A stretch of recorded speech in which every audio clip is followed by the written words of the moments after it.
Estamos iniciando una nueva entrevista dentro de este proceso de educación continua para el grupo del ancianato de la Iglesia. En esta ocasión específicamente vamos a trabajar dentro del área del crecimiento, de la formación de los líderes de la Iglesia local con la temática de doctrinas. Y para eso nos acompaña el pastor Roy Graf. Él es docente de la Facultad de Teología en la Universidad Adventista del Plata. Así que, bienvenido, gracias Roy por acompañarnos y queremos trabajar juntos una temática que quizá la gente que mira dice, pero esto ya lo sabemos, esto ya lo conocemos. Sin embargo, hay como situaciones, ramificaciones que por ahí aparecen. Claramente Dios se presenta en la Biblia como un Dios involucrado en la vida del ser humano, de su creación toda, pero del ser humano. Por eso nosotros enseñamos sobre la intención de Dios de salvar, y hablamos de un plan de salvación, y hablamos obviamente de un Salvador. Ahora, ¿por qué un Salvador, un plan de salvación? ¿Salvar de qué? ¿En qué circunstancias? ¿De qué hablamos cuando hablamos de salvación? Podemos arrancar por ahí. Puesto. Bueno, en la Biblia nosotros encontramos que Dios es el protagonista de la salvación y salva en muchas circunstancias. Encontramos, por ejemplo, a Dios salvando al pueblo de Israel de Egipto, o sea, sacándolo de Egipto, de esta situación de esclavitud, de sometimiento, llevándolo, conduciéndolo a la tierra de Canaán con la ayuda de instrumentos humanos. Encontramos ya al pueblo de Israel establecido, por ejemplo, en Canaán, sometido a veces a pueblos vecinos, a veces un sector del pueblo, ¿verdad? Donde Dios allí levanta jueces, líderes que producen acciones de liberación. En realidad es en definitiva Dios mismo utilizando estos instrumentos humanos, y podemos encontrar ejemplos de ese tipo muy abundantes. Podemos encontrar también varias ocasiones en las que Dios libera, salva a personas de situaciones de salud, tanto en el Antiguo Testamento como en el Nuevo Testamento. Por ejemplo, pensemos en los milagros de sanidad de Jesús. Tenemos también en el Antiguo incluso algunas resurrecciones, ¿verdad? En la Biblia, Dios salva a seres humanos de manera individual o de manera grupal como pueblo, pero en última instancia todas estas acciones salvíficas divinas son acciones que existen, o mejor dicho, la necesidad de estos actos de salvación tiene que ver con un problema mayor, que es el problema del pecado, un problema que se introduce en Génesis capítulo 3 y allí tenemos todo el desarrollo bíblico de este problema y cómo Dios trata con este problema hasta Apocalipsis capítulo 20, ¿verdad? Donde finalmente este problema es erradicado, y esta especie de paréntesis grande es lo que normalmente nosotros llamamos el conflicto de los siglos, donde Dios trata con el problema del pecado, quiere salvar al ser humano, y bueno, el pecado tiene determinadas consecuencias, ¿no? Es el dolor, el sufrimiento, la muerte, y Dios en última instancia quiere librarnos de todo eso, quiere librarnos en última instancia del poder, de la existencia en realidad del pecado. Y vemos actos en los que Dios va interviniendo efectivamente muy activamente en la historia para ayudar al ser humano a conducir los hechos históricos hacia la resolución de este problema y que finalmente el pecado desaparezca y ya no sea más necesaria, no sean necesarias acciones salvíficas adicionales, que el problema quede completamente resuelto. Exactamente. Ahora, no lo dijiste, pero se infiere en forma clara. Son acciones de Dios a favor nuestra, a favor del ser humano. Entonces, claramente, yo no me puedo salvar. Exactamente. Necesito de un Salvador. Exacto. Cuando nosotros hablamos de la salvación del problema del pecado, el concepto bíblico es que nosotros no podemos hacer nada. O sea, el pecado ha afectado al ser humano de tal modo en su ser, en su naturaleza, que si nosotros vamos, por ejemplo, al apóstol Pablo, él va a explicarnos allí en Romanos 3 que no hay justo ni uno, no hay quien entienda, dice él, no hay quien busque a Dios. O sea, nosotros no tenemos una inclinación a buscar a Dios. Estamos en una situación desesperada, pero al mismo tiempo no tenemos recursos propios. Entonces, si Dios no toma la iniciativa en esta búsqueda, en este plan de salvación, hay un plan que Dios tiene para salvar al ser humano, nosotros estaríamos absoluta e irremediablemente perdidos. Lo que nosotros podemos hacer, y acá hay una cuestión importante, y es que la salvación es una acción divina, pero requiere ciertas respuestas del ser humano. Ahí está. No es algo, Dios no me salva si yo no quiero. Pero entonces uno dice, ¿qué es lo que pasa si yo no puedo hacer nada? Lo que yo puedo hacer realmente es responder a esa iniciativa divina. Y esa iniciativa divina va a hacer que Dios me busque, me llame, me ayude a tomar conciencia de mi situación. O sea, Dios va conduciendo ese proceso. Y en todo ese proceso lo que Él va a tratar de hacer es que yo asienta, acepte lo que Él me está ofreciendo, no me va a forzar, va a tratar de persuadirme, de convencerme, de mostrarme que es lo mejor, pero no me va a obligar, ¿verdad? Siempre Él va a esperar la respuesta humana. Que de paso eso es amor de Dios, porque Él podría exigir, definir, pero Él nos da lugar, ¿no? Totalmente. Nuestro libre albedrío. Exactamente. Hay muchos cristianos realmente, ha habido por siglos y sigue habiendo en la actualidad muchos cristianos que creen que en realidad Dios define quién se salva y quién se pierde independientemente de la respuesta del ser humano. Y alguno puede sorprenderse, pero ahí los principales reformadores protestantes realmente estaban en esa dirección. Lutero mismo, Calvino por sobre todos. Sí. Lo que llamaríamos el calvinismo, con sus diferentes vertientes hasta el presente, suelen sostener alguna especie de variante de esa posición, que a veces se expresa en términos, digamos, populares, con la expresión, en el caso de los que Dios elige para salvarse, una vez salvo, siempre salvo. La contraparte sería los que no han sido elegidos, una vez perdidos, completamente perdidos. No importa cuán bueno seas. No importa lo que quieras, decidas o pidas, no va a haber ninguna diferencia. Sin embargo, esa no es la concepción bíblica. Uno podría preguntarse cómo es que se llega a una determinación como tal. Bueno, hay varias cuestiones, tanto históricas como teológicas y hasta filosóficas. Pensemos que en el contexto de Lutero, por ejemplo, él reacciona a una visión de la salvación donde básicamente la Iglesia decide quién se salva y quién se pierde. Quién no, claro. O sea, está muy en manos del clero, el otorgamiento del perdón a través, ¿verdad?, de determinados requisitos. Esta visión de alguna manera persiste hasta la actualidad, ¿verdad?, donde de pronto un ministro religioso puede decir, bueno, vas a hacer tal o cual cosa, rezar, no, hace así, rezar tantos Padre Nuestros, Ave Marías, o hacer tal o cual cosa, entonces la persona recibe perdón. O sea, como que el perdón está, o la salvación está de alguna manera administrada por la Iglesia misma. Hay una reacción de eso en la Reforma, donde si lo pensamos en ese contexto, Lutero, Calvino dicen, no, Dios define. Para muchas personas eso fue un mensaje que produce alivio.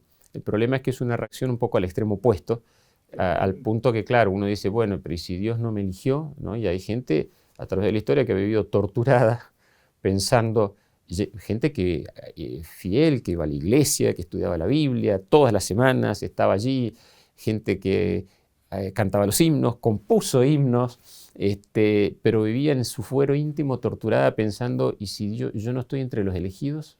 Soy una persona engañada de mí misma. Bueno, gracias a Dios esa no es la visión de la Biblia. En la visión de la Biblia, si nosotros vamos a la Biblia, vamos a encontrar que, Dios apela, llama, pide, propone, pero en última instancia nos deja la libertad de elegir. Esa es la razón por que en la Biblia, por ejemplo, Dios en muchas ocasiones nos invita a obedecer. Pero uno dice, bueno, pero si Dios elige que yo me salve, que me haga Él obedecer. Sí, pero no funciona así. Dios me va a dar el poder para obedecer, pero no me va a obligar a obedecer. Entonces, en última instancia, Dios siempre usa ese lenguaje apelativo, ¿verdad? Si me amáis, guardad mis mandamientos, ¿no? Jesús. Vamos a encontrar decenas de declaraciones donde Dios apela, o líderes importantes como Josué, ¿no?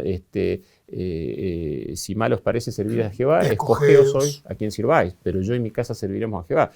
Él trata de persuadir, advierte, miren, estas son las consecuencias de la desobediencia, estas son las bendiciones de la obediencia, pero en última instancia Dios deja la puerta abierta para que el ser humano defina.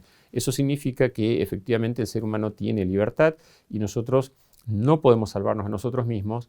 Es una iniciativa y una acción divina, pero requiere una respuesta del ser humano que es indispensable para que el proceso de la salvación pueda completarse. O sea, Dios no salva máquinas, no salva robots, Exacto. salva personas que, si bien el pecado ha deteriorado, ¿verdad?, la libertad, o sea, no tenemos una libertad total, estamos muy limitados, todavía conservamos una cierta capacidad de responder a esa iniciativa divina y Dios va a respetar eso. Como bien dijiste, el hecho de que nosotros tengamos un grado de libertad es, en última instancia, lo que nos hace ser capaces de amar. Claro. De lo contrario, el amor es una especie de algo impuesto. Claro, algo... exacto. Nos programa a Dios y amamos, pero eso no es... Por tantos años, tac. Ahora, Roy, entrando un poquito más en esto del rol del ser humano en el plan de salvación, arrepentimiento, justificación, perdón, santificación, son conceptos que no son lo mismo, pero sí van uno en armonía con el otro. ¿Cómo podríamos, no sé si decir ordenarlos, pero involucrarlos en este plan de salvación? Bien, sí. Son todos conceptos relacionados. A ver, nosotros podemos hablar de la salvación como un proceso en términos macro, generales, ¿verdad? O sea, hablamos del gran conflicto y demás, pero cuando nosotros trasladamos eso a nivel individual, ¿verdad? La salvación en última instancia es individual. Hay componentes, vamos a decir así, sociales. La iglesia es una comunidad de personas que quieren ser salvas, ¿verdad? Pero en última instancia la decisión es individual. Entonces, en el nivel individual, Dios va a hacer todo lo posible por salvarnos, pero entonces hay un proceso. Si nosotros vamos a Pablo en Romanos, ¿verdad? Dios llama.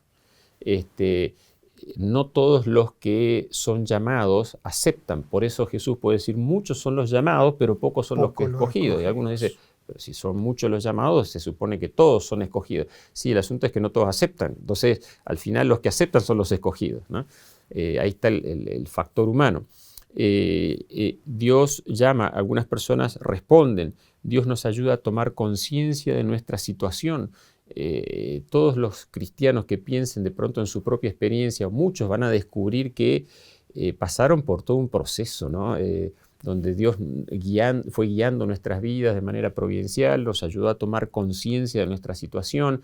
Hay gente que a veces llega a una situación crítica en su vida que dice, yo quiero algo diferente, esto no va más, no puedo vivir de esta manera, y son circunstancias que Dios aprovecha de su providencia para ir mostrándonos que existe alguna cosa mejor, nos hace tomar contacto con una persona que quizás nos habla de Dios, nos muestra su palabra, nos muestra la Biblia, y entonces empezamos a tomar conciencia de eso, nos damos cuenta de nuestra condición, de nuestras decisiones equivocadas, y entonces allí Dios va produciendo a través de esta obra de su Espíritu Santo de manera providencial, y obrando a través de su palabra, va produciendo el deseo de un cambio, de arrepentimiento, ¿sí? Dios va a mostrarnos que requiere confesión, en su palabra Dios requiere confesión, ¿verdad? Nosotros confesamos y pedimos perdón. El perdón es un concepto muy importante porque implica que nosotros legalmente delante de Dios ya no somos culpables. Obviamente hemos hecho lo que hemos hecho, pero Dios nos perdona.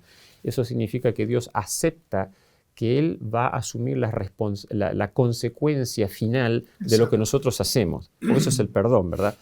Yo le produzco un daño al otro y la persona, si me perdona, si yo no le puedo pagar, ¿verdad? Me perdona significa que Él asume el daño, que sea material, emocional, lo que fuere, el daño que yo le he hecho. Dios asume ese daño, o sea, a través de Cristo muriendo en nuestro lugar en la cruz. Es el daño mayor, o sea, Él asume lo que en la Biblia podríamos llamar la muerte segunda, ¿verdad? Es la extinción permanente que ocasionaría el pecado. Entonces nosotros confesamos, recibimos perdón. Este concepto es importante porque hay más de un término en la Biblia Pablo usa el término justificación, pero él mismo en Romanos 4, los primeros versículos, allí está el versículo 1 al 8, si nosotros leemos vamos a descubrir que él allí iguala perdón con justificación, al citar por ejemplo el Salmos 32, donde David habla de que nosotros somos perdonados, usa esa terminología, y al mismo tiempo que nosotros somos perdonados, Dios nos separa, por así decirlo, ¿sí? A eso la Biblia le llama santificación, que tiene más de un sentido. La santificación puede ser, algo santo puede ser algo apartado, pero no es que yo soy apartado y soy perfecto o algo por el estilo, porque de hecho he requerido perdón porque justamente no soy perfecto, ¿verdad? Romanos 4 dice que Dios justifica al impío, hablando de nada menos que de Abraham. Sí. Si yo no fuera impío no necesitaría perdón, justamente porque soy impío necesito ese perdón. Pero además la santificación en la Biblia es también un proceso por el cual Dios gradualmente y a través del otorgamiento de su gracia, a través del Espíritu Santo, va transformando mi vida y me va preparando para el cielo. Vamos a decirlo en otros términos, el perdón o la justificación es mi derecho al cielo, legalmente hablando, ¿sí? Y acá estoy parafraseando una declaración de una comentadora muy importante, Elena de White, en relación a este tema, donde ella dice que la justificación, el perdón, lo que se puede llamar un poquito más técnicamente la justicia imputada o acreditada, o sea, Dios me acredita, como que me otorga recursos en una cuenta bancaria, pero esto es para la salvación, ¿verdad? Dios me acredita su justicia, la justicia de Cristo, la justicia que yo no tengo, Él me la da, me la acredita, entonces eso es mi derecho al cielo. Lo otro, la justicia en la que Dios me imparte, me otorga, es decir, Dios me ayuda a ir creciendo en una vida y en un estilo de vida, ¿verdad?, más saludable, donde dejo atrás una vida pecaminosa, hábitos no saludables, donde aprendo a relacionarme mejor con los demás, con mi familia, con mi entorno, etc. Eso es la santificación, eso es mi idoneidad para el cielo. Dios me ayuda a ir creciendo y haciéndome idóneo para el cielo. Estas dos cosas, el perdón y la justificación y la santificación, van juntas. ¿Qué significa eso? Algunas personas tienen la idea de que una vez que yo soy justificado, todo lo que sigue es solo santificación. Eso tendría sentido si yo nunca más peco. Pero digamos, no hay ni uno. No hay ningún ser humano. No hay ni uno. Que nunca haya vuelto a cometer un error después de que acepta a Jesús. Eso no existe eso. Nosotros, cada vez que cometemos un error, podemos pedir a Dios, por medio de la intercesión de Cristo en el santuario celestial, el perdón tantas veces como sea necesario en la medida en que nosotros seamos sinceros, ¿sí? Lo ideal sería que no pecáramos, ¿no? Como dice Juan, esto os escribo para que no pequéis. Sin embargo, Juan dice, si alguno hubiere pecado, claro, abogado tenemos con el Padre, a Jesucristo el justo.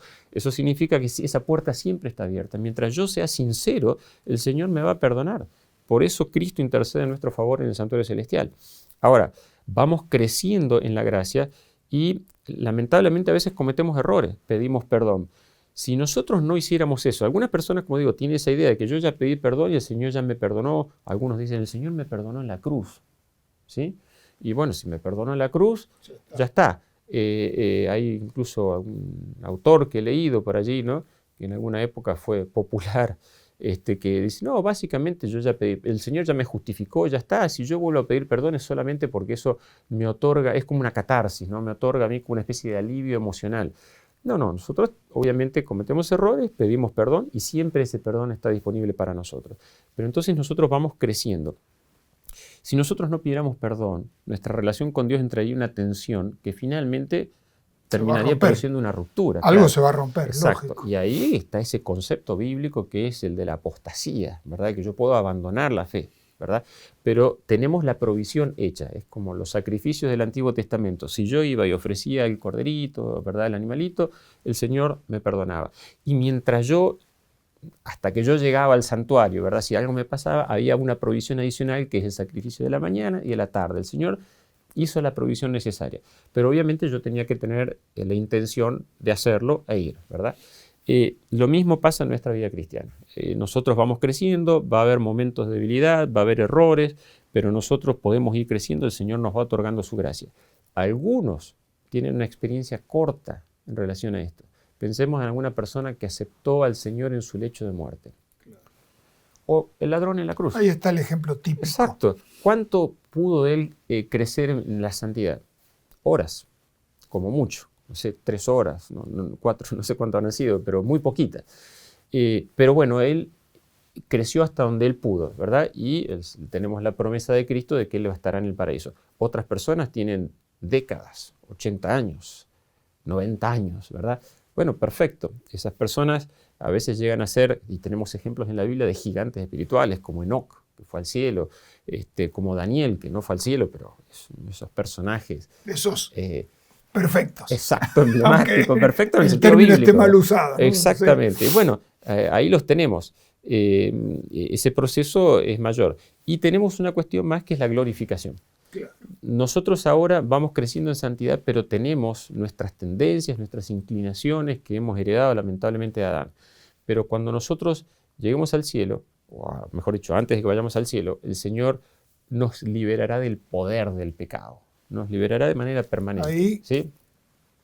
Es como que nosotros vemos un anticipo de eso ya ahora en la santificación, pero hay una liberación final y total, donde en el cielo nosotros seguiremos creciendo, pero creciendo en términos del desarrollo del carácter sin las inclinaciones que tenemos ahora. Ahora crecemos, podemos crecer en el desarrollo del carácter, pero luchamos. La naturaleza sigue estando ahí. Exactamente, eso está allí. En el cielo no tendremos esa lucha, tendremos una libertad de crecer de manera serena, tranquila, feliz, sin estas luchas que tenemos ahora por el resto de la eternidad, ¿no? Roy, es muy interesante. Yo sé que el equipo del ancianato va a sacar jugo de esto, va a aprovecharlo. Quizá una pregunta más, estamos ajustados con el tiempo, pero suele ocurrir con, no sé si decir todas, pero muchas de nuestras doctrinas, que por ahí hay como pensamientos, ideas, conceptos que desvirtúan esto de lo que venimos hablando, que se hace un énfasis en un punto o se va por otro caminito. ¿Ocurre con la doctrina de la salvación? Sí, por supuesto. Nosotros hoy enfrentamos por lo menos 2 grandes desafíos hasta donde yo puedo percibir. A veces hay un extremo a concebir la salvación en términos de casi una perfección absoluta. Uh-huh. ¿Sí? A veces hay gente muy bien intencionada, gente que cree en la Biblia, gente que cree en el espíritu de profecía, pero que a veces entiende la perfección en términos casi absolutos y le asigna al rol humano, y hay un rol humano, hemos hablado de eso, pero le asigna al rol humano un papel tan importante en términos de la salvación que de pronto como que oscurece el rol divino, que en realidad es el rol central. Exactamente, es así, ¿no? Y surge a veces una visión que podríamos llamar de perfeccionista. Hay un concepto bíblico de perfección, ¿sí? El concepto bíblico de perfección es el concepto de madurez. Y esto a veces puede ocasionarnos una pequeña dificultad a nosotros porque nuestro contexto mayormente occidental, donde tenemos una herencia que tiene que ver con el Imperio Romano y la cultura griega, perfecto, nosotros tendemos a verlo como es aquello que no puede ser mejor que lo que es. Entonces es un concepto muy estático el de perfección, porque es aquello que no puede variar, porque si varía significa que antes no era perfecto o era perfecto y ahora no lo es. Es un concepto muy rígido. Y en la Biblia ese concepto no es así. En la Biblia perfecto es maduro. La palabra que se utiliza en el Nuevo Testamento para perfecto es teleio, es un concepto de madurez. De hecho, Pablo puede decir los que somos perfectos en Filipenses 3 y después dice unos versículos más adelante, no que ya sea perfecto, o sea, yo no que lo haya alcanzado. No que lo haya alcanzado ya. Ahí tenemos un poco esa tensión, porque perfecto es aquello que logra un cierto grado de madurez en cierta instancia. Elena de White también utiliza una ilustración interesante en relación al crecimiento, ¿verdad? Donde ella habla de la perfección como una cuestión de madurez. Yo puedo ser perfecto hasta cierto punto, pero soy perfectible, puedo seguir creciendo y no hay un límite. De hecho, en la eternidad seguiremos desarrollando el carácter, por eso es un concepto dinámico y no estático. No podemos nosotros sobredimensionar el factor humano, dejando la impresión que en última instancia el factor humano termina siendo más decisivo que el factor divino. No puede funcionar de esa manera. Y ese es un problema. El otro extremo es el de aquellos que creen que en última instancia Dios va a salvar a todos. Y acá hay algunas variantes, pero en definitiva este es un extremo que algunos reconocerían, algunas personas que lo defienden, incluso yo he escuchado que de pronto dicen básicamente no hay libre albedrío, porque si Dios va a salvar a todos significa que Él no me va a preguntar si yo quiero salvarme, no, me va a salvar. U otros dicen, bueno, no es que se elimina el libre albedrío, pero el Señor va a persuadirnos de tal manera, finalmente nos va a persuadir que finalmente todos vamos a aceptar.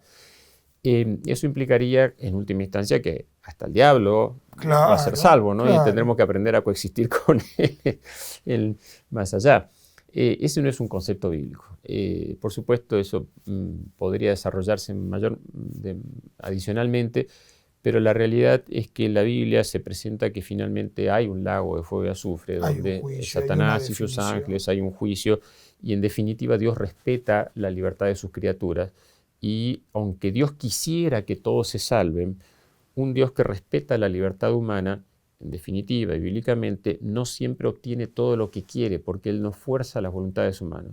Es verdad, Dios no quiere que ninguno perezca, es lo que dice 2 de Pedro 3, es lo que Dios desea, sino que todos procedan al arrepentimiento. Entonces Dios da tiempo.